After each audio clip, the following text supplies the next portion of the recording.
அஸ்ஸலாமு அலைக்கும். Welcome back to Rufus kitchen. வீடியோக்குள்ளே போகிறதுக்கு முன்னாடி நீங்கள் எங்கள் சேனலுக்கு புதுசாக இருந்தீங்கன்னா கீழே இருக்க ரெட் கலர் சப்ஸ்கிரைப் பட்டனை கிளிக் பண்ணி சப்ஸ்கிரைப் பண்ணிக்கோங்க. பக்கத்தில் இருக்க பெல் ஐக்கானையும் கிளிக் பண்ணிக்கோங்க. அப்போ தான் நாங்கள் போடுற வீடியோஸ் உங்களுக்கு நோட்டிஃபிகேஷனில் வரும். வாங்க வீடியோக்குள்ளே போகலாம். நம்ம எக் லாபா எப்படி செய்கிறதுன்னு பார்க்கலாம். இதுக்கு 1/4 கிலோ மைதா மாவை வந்து நம்ம பரோட்டா செய்வோம் இல்லையா, அந்த மாதிரி பதத்துக்கு பிசைஞ்சு வச்சுக்கோங்க. இப்போ அதை குட்டி குட்டி பால்ஸாக எடுத்து வச்சிடலாம்.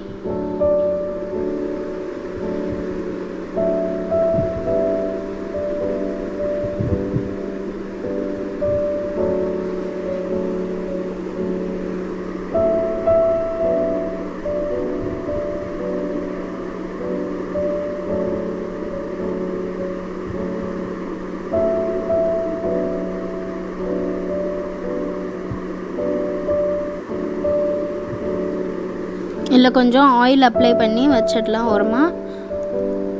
கொஞ்சம் நேரம் அது ஊறட்டும். அதுக்குள்ளே நம்ம மசாலாவை வந்து ரெடி பண்ணிடலாம். இதுக்குள்ளே ஸ்டஃபிங்க்கு தேவையான இன்க்ரீடியன்ட்ஸ் என்னென்னு பார்க்கலாம். 3 ஆனியன் சாப் பண்ணி வச்சுக்கோங்க, 1 tomato, 2 green chilli, red chilli powder, turmeric powder, ginger garlic paste, தேவையான அளவுக்கு சால்ட். இப்போ இதை எப்படி செய்கிறதுன்னு பார்க்கலாம். இப்போ ஒரு கடாயில் 2லேருந்து 3 டேபிள் ஸ்பூன் ஆயில் ஆட் பண்ணிக்கோங்க. ஆயில் நல்லா ஹீட் ஆனோடனே அதில் நம்ம கட் பண்ணி வச்சுருந்த ஆனியன்ஸ் ஆட் பண்ணிடலாம். கொஞ்சமாக curry leaves, coriander leaves add பண்ணிக்கலாம். மின்ட் லீவ்ஸும் ஆட் பண்ணிக்கோங்க, நல்ல ஒரு ஃப்ளேவர் இருக்கும் உங்களுக்கு. இப்போது தேவையான அளவுக்கு சால்ட் ஆட் பண்ணிக்கலாம்.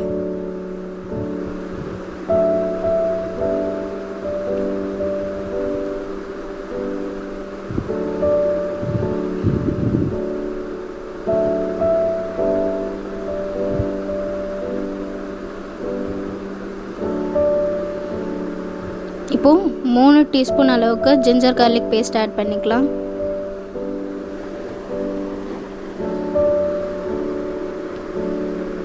நல்லா சாட்டே பண்ணிவிட்டு இப்போது டொமேட்டோவும் க்ரீன் சில்லியும் ஆட் பண்ணிக்கலாம்.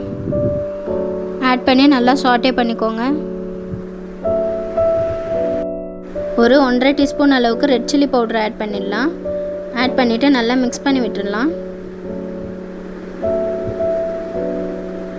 இப்போது ஒரு டீஸ்பூன் அளவுக்கு டர்மரிக் பவுடர் ஆட் பண்ணிடலாம். இப்போ இதோட ரா ஸ்மெல் போகிற அளவுக்கு சாட்டே பண்ணிடலாம். இப்போது இதில் நல்லா சாட்டே பண்ணதுக்கப்புறம் ஒரு 2 எக் வந்து ஆட் பண்ணிடலாம். ஆட் பண்ணிவிட்டு நல்லா மிக்ஸ் பண்ணி விட்டுருங்க. அந்த எக் வந்து நல்லா குக் ஆகிற அளவுக்கு நல்லா மிக்ஸ் பண்ணி விட்டுடலாம்.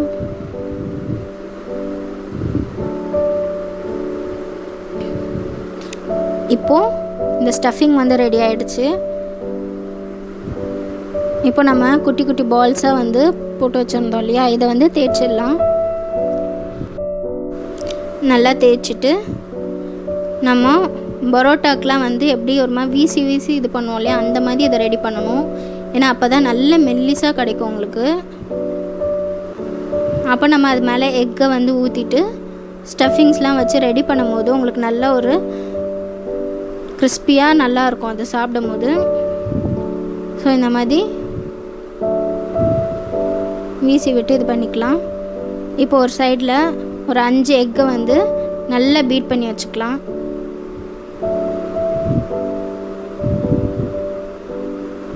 இப்போ அந்த தேய்ச்ச வச்சதை நம்ம ஒரு தோசை பேனில் போட்டுட்டு அதுக்கு மேலே எக் அப்ளை பண்ணிடலாம். அப்ளை பண்ணிட்டு கொஞ்சமாக அந்த ஸ்டஃபிங்ஸ் வச்சிடலாம். நம்ம ரெடி பண்ணி வச்ச ஸ்டஃபிங்ஸ் அதில் வச்சுட்டு இப்போ இதை ஃபோல்ட் பண்ணி விட்டுடலாம்.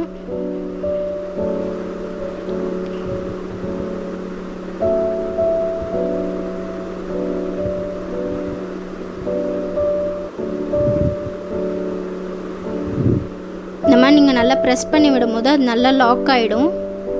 4 சைட்ஸையும் க்ளோஸ் பண்ணிவிட்டு இந்த மாதிரி நல்லா ப்ரெஸ் பண்ணி விட்டுட்டு 2 சைடும் நல்லா டோஸ்ட் பண்ணி எடுத்துக்கோங்க.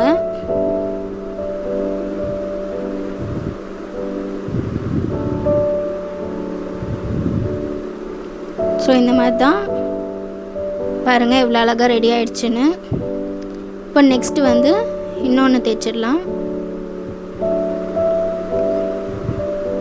இதையும் இந்த மாதிரி நல்லா வீசிடுங்க. உங்களுக்கு வீச தெரியல அப்படின்னமோ கொஞ்சம் நல்லா தின்னாக தேய்ச்சிக்கோங்க. தேய்ச்சிட்டு அது இந்த மாதிரி தோசை தவாவில் வச்சிடலாம். வச்சுட்டு நல்லா எக்கை வந்து ஃபுல்லாக எல்லா இடத்துலையும் ஸ்ப்ரெட் பண்ணி விட்டுருங்க. நடுவில் ஸ்டஃபிங்ஸ் வச்சுட்டு இப்போ இதை கொஞ்சம் டிஃப்ரெண்ட்டாக நம்ம ட்ரையாங்கிள் ஷேப்பில் வந்து மடிச்சுக்கலாம். ஸோ கொஞ்சம் அப்பிடைசிங்காக இருக்கும் நம்மளுக்கு பார்க்க.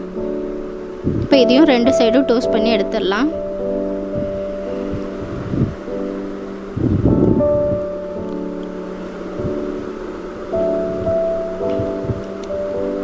நல்லா டோஸ்ட் பண்ணி எடுத்துக்கோங்க. 2 சைடும் நல்லா கிறிஸ்பியாக இருக்கும். மேலே உள்ள நல்ல ஃபில்லிங்ஸோடு நல்லாயிருக்கும் சாப்பிட.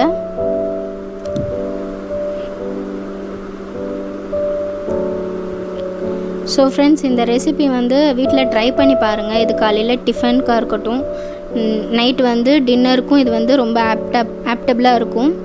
ஸோ ட்ரை பண்ணி பாருங்கள். ஒருத்தர் வந்து ஒரு பீஸ் சாப்பிட்டாலே நல்ல ஃபில்லிங்காக இருக்கும். இது ட்ரை பண்ணி பாருங்கள். பிடிச்சிருந்தால் லைக் பண்ணுங்கள், கமெண்ட் பண்ணுங்கள், உங்கள் ஃப்ரெண்ட்ஸ் அண்ட் ஃபேமிலிஸ்க்கு ஷேர் பண்ணுங்கள். தேங்க்யூ ஃபார் வாட்சிங்.